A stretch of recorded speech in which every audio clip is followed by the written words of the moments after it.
Hi guys, one more mini blog. ఇదైతే day 4 of Vinayaka Chavithi celebrations. ఇంకా మేమైతే ఫస్ట్ అయితే ప్రసాదాలు తీసుకెళ్తున్నాము. యాక్చువల్లీ నిన్నైతే లేట్ అయింది, అందుకే ఈ రోజు అయితే కొంచెం త్వరగా ప్రసాదాలన్నీ చేసేసి వెళ్ళిపోయాము. మేమైతే 4 డేసే పెడుతున్నామని చెప్పాను కదా, అందుకోసమే ఎవరికి ఇష్టమైంది వాళ్ళైతే ప్రసాదం చేసుకుని వచ్చారు. పూజ అయితే చాలా ఫాస్ట్గా స్టార్ట్ అయింది, బట్ ఈ రోజు అయితే చాలా లేట్ అయింది.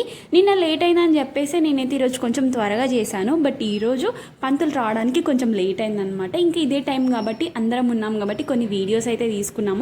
పూజ స్టార్ట్ అవ్వడానికి కొంచెం లేట్ అవుతుంది అని చెప్పారు. సో అలానే అక్కడే కూర్చోలేం కదా అని చెప్పేసి కొంచెం తిరిగేసి వద్దామని చెప్పేసి మాకు తెలిసిన వాళ్ళ దగ్గరికి అయితే వెళ్ళామన్నమాట. వాళ్ళు కూడా వినాయకుని పెట్టారు, సో అక్కడ తిరిగేసి వద్దామని మేమందరం వెళ్ళామన్నమాట. యాక్చువల్లీ మా గల్లీలో కాకుండా ఇంకా వేరే గల్లీలో ఉన్న వినాయకులను కూడా దర్శించుకుందాం అనుకున్నాము, బట్ అప్పటికే మా గల్లీలో ఉన్న వినాయకుడి దగ్గర అయితే పూజ స్టార్ట్ అయిపోయింది. అందుకే అక్కడికైతే ఫాస్ట్గా వచ్చేసామన్నమాట. ఇంకా ప్రసాదాలు కూడా అందరికీ పంచేసాము.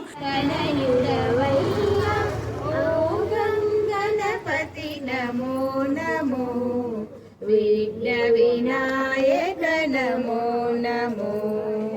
చతుర్భుజములు శంఖ చక్రములు దంతములను ధరించిన స్వామి. చతుర్భుజములు శంఖ చక్రములు దంతములను మా గల్లీ వినాయకుడి దగ్గర సెలబ్రేషన్స్ ఇలా అయింది. మీకు ఎలా అనిపించిందో let me know in the comments. ఇదే అనమాట blog. Bye guys, do follow for more.